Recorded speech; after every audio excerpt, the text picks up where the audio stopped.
Revisitons le fragment de code minimal et intégrons-y une variable pour contenir l'âge de l'utilisateur. Donc, nous allons créer un fichier, nouveau fichier, et je vais enregistrer save file as mon programme âge utilisateur.cpp. J'enregistre. Voilà.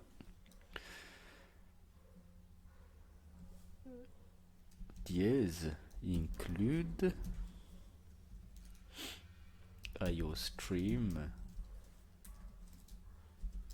using namespace std point virgule int mine.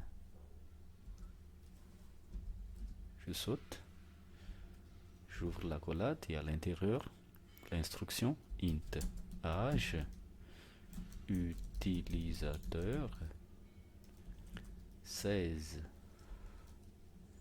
Je mets point virgule return 0. Ça y est. Que se produit-il à la 6e ligne de ce programme? En fait, c'est pas à la 6e ligne, mais si je saute ça, voilà. Que se produit-il à la 6e ligne de ce programme? L'ordinateur remarque que nous voulons emprunter un tiroir dans sa mémoire avec les caractéristiques suivantes. Il peut stocker des nombres entiers. Il est étiqueté comme âge utilisateur et il contient la valeur 16. Ainsi, à partir de cette ligne, vous possédez désormais un tiroir dans la mémoire de l'ordinateur. Compile. Zéro erreur. J'attends. Voilà le résultat.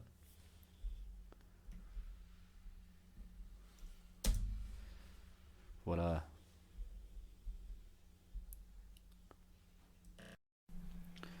Puisque nous allons nécessiter un grand nombre de ces tiroirs dans les prochaines sections, je vous suggère d'opter pour des schémas plus simples de figure 4-5. Ils seront largement employés à l'avenir, alors il est bon de s'y familiariser dès maintenant. Dans la mémoire de l'ordinateur, nous avons actuellement un espace presque vide.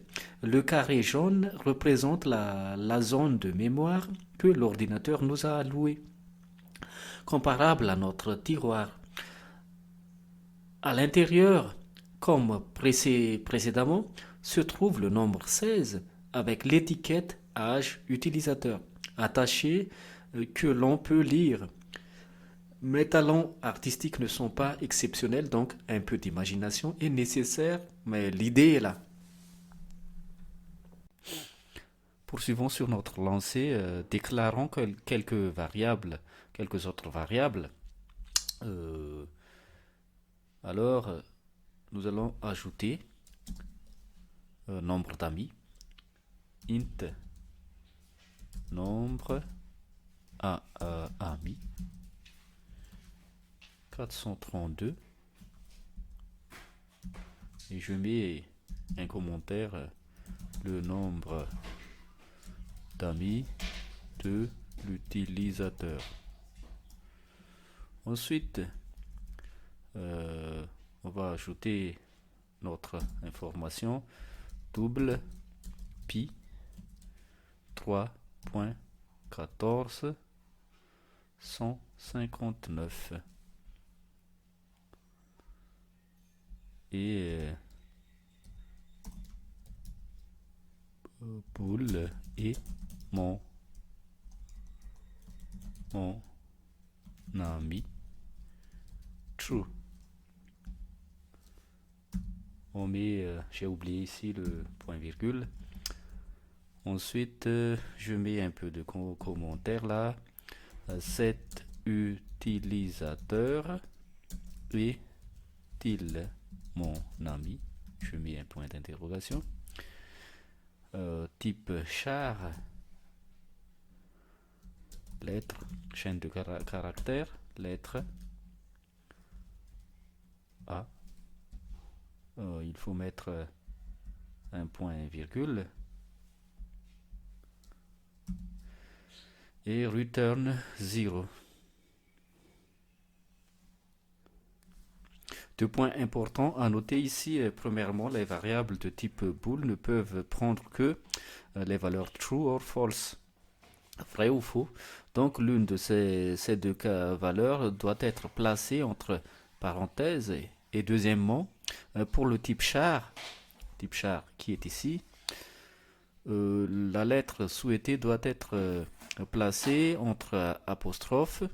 Et vous devez écrire char, lettre A entre l'apostrophe là, et non char, lettre, et sont les apostrophes.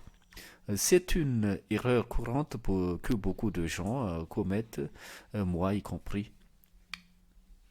Et là, je vais exécuter. Voilà.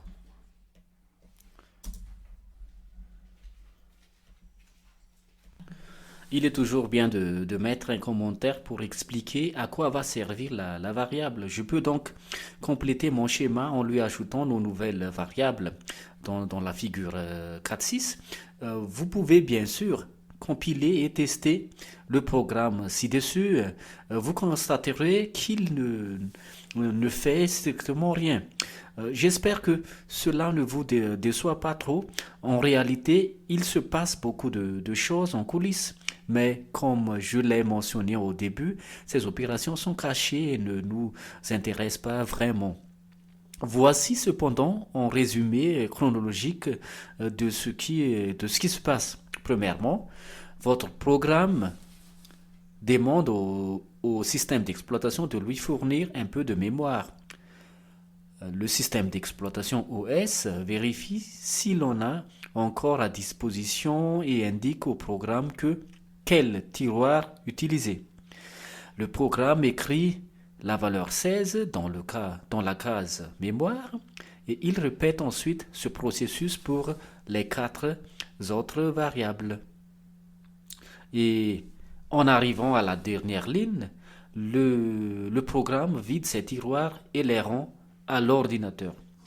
Et tout cela se déroule sans qu'il y ait de sorte affiché à l'écran, et c'est normal, car nous n'avons spécifié nulle part que nous voulions afficher quelque chose.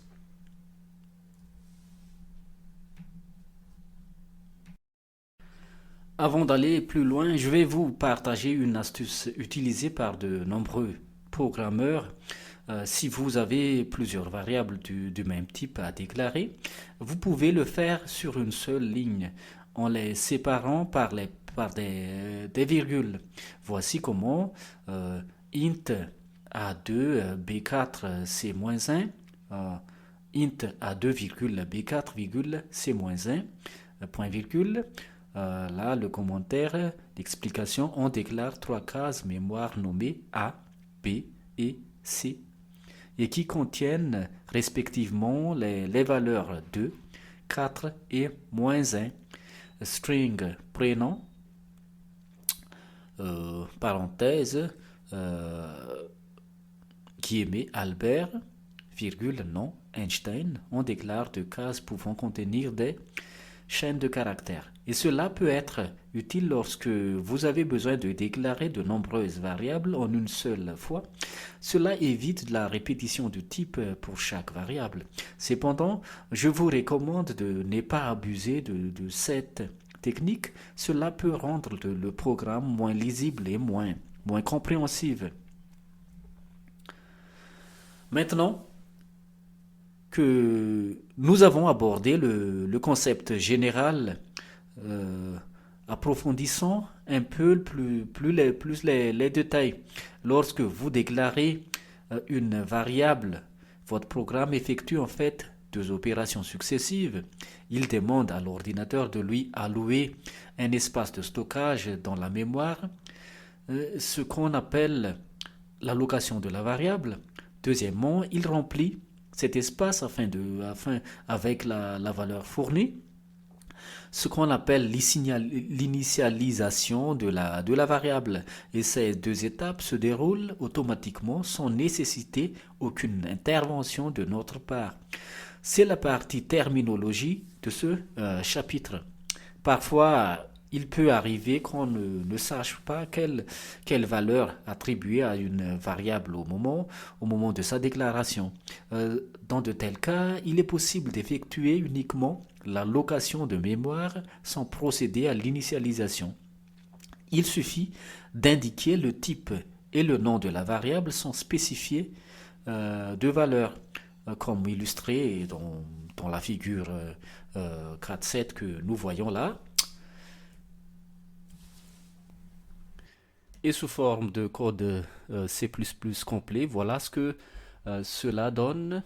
Je vais créer un nouveau fichier. Ensuite, j'enregistre sous le nom de var sans initialisation, variable sans initialisation. J'enregistre, je mets oui.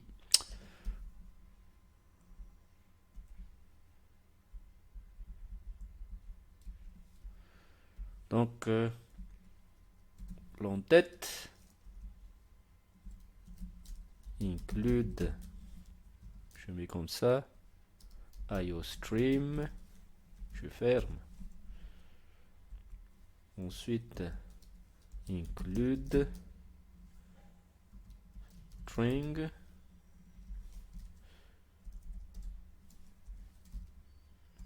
string using namespace std int mine. J'ouvre la collade string nom joueur point virgule int nombre, puisque c'est un nombre, donc je mets le type int entier, joueur avec S, puisqu'il y aura peut-être plusieurs joueurs, et boule à gagner. Et je mets un peu de commentaire, le joueur a-t-il gagné. Return 0. J'enregistre, CTRL S et je compile. Voilà. Facile, n'est-ce pas? Je suis sûr que cela vous plaît. Et en prime, je vous offre même un schéma supplémentaire sur la figure 8 que nous voyons là. Nous avons effectivement 3 cases en mémoire avec leurs étiquettes respectives. La nouveauté ici est que nous ne savons pas ce que contiennent ces 3 cases. Nous verrons dans le chapitre suivant comment modifier le contenu d'une variable et ainsi remplacer ces points d'interrogation par des valeurs plus intéressantes.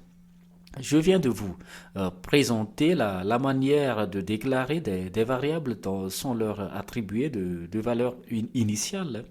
Cependant, il est recommandé d'initialiser toujours vos variables. Ce que je viens de vous décrire devrait être réservé aux situations où l'on est véritablement dans l'incertitude quant à la valeur à attribuer, ce qui est assez rare. Il est grand temps d'aborder quelques opérations avec nos variables, car jusqu'à présent, il faut bien l'admettre, nous n'avons pas vraiment appris quelque chose de véritablement utile. Notre écran est demeuré obstinément vide. Dans le chapitre précédent, vous avez acquis la compétence pour afficher du texte à l'écran. J'espère que vous vous en souvenez encore. Exactement, vous devez utiliser cout et les chevrons En effet, pour afficher le contenu d'une variable, c'est la même procédure. Au lieu du texte à afficher, vous placez simplement le nom de la variable cout, chevron, et âge utilisateur. Facile, non? Ben maintenant, je vais vous montrer comment afficher la valeur d'une variable. Comme d'habitude, on crée un fichier vide. Ensuite, je mets un nom de fichier affiche valeur variable.cpp.c++. Là, prenons un exemple complet pour essayer. Voilà. Include IOStream et using namespace std. Comme ça. Int mine. Et j'ouvre l'accolade pour les instructions. Int âge utilisateur 16 et je mets un point virgule. Cout pour afficher. Tac. Accolade. Non, c'est pas accolade, mais guillemets. Comme ça. Votre âge est deux points. Point virgule.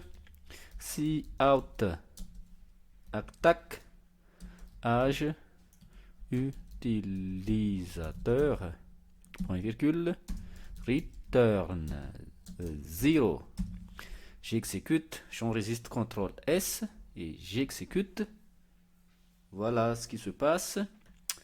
Votre âge est 16. Exactement, c'est ce que l'on voulait.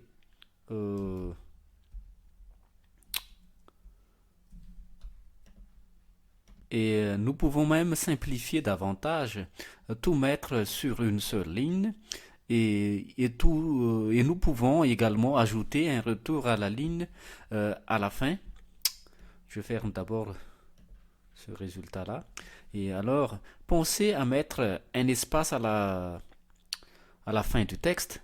Ainsi, la valeur de votre variable sera détachée du texte lors de l'affichage.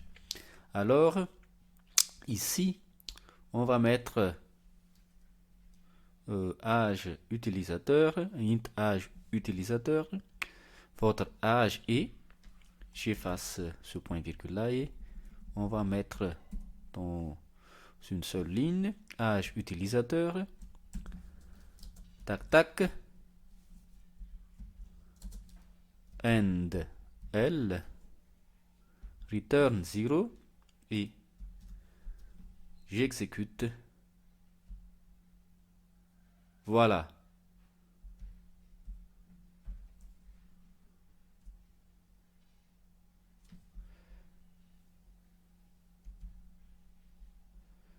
Je ferme.